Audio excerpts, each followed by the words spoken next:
So guys, may nadaanan nga kaming bake shop dito. Curious lang kami dahil maraming tao sa loob. Nang may pinagkakaguluhan sa loob. Masok nga kami sa loob at ito ang bumungad sa amin. Ibang mga Chinese pastries at hopya. Different flavor.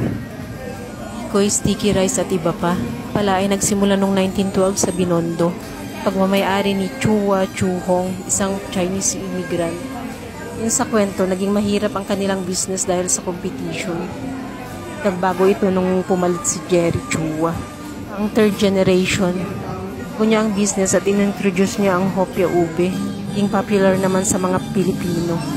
Tuloy ang pag-innovate ng business sa pamamagitan ng paglabas ng iba't ibang variety ng hopya. Pag-modernize ng production process nito. Pag-expand ng kanilang production line. Sama ang Chinese-Filipino delicacies. May kikiam na rin pala sila guys at mga drinks. Taas naman may restaurant sila.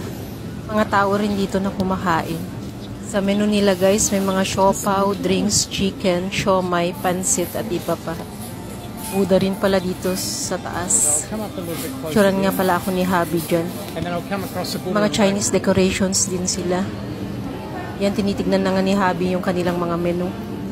Yung marami-rami ding mga taong pumupunta dito guys. Mag-relax at mag-enjoy.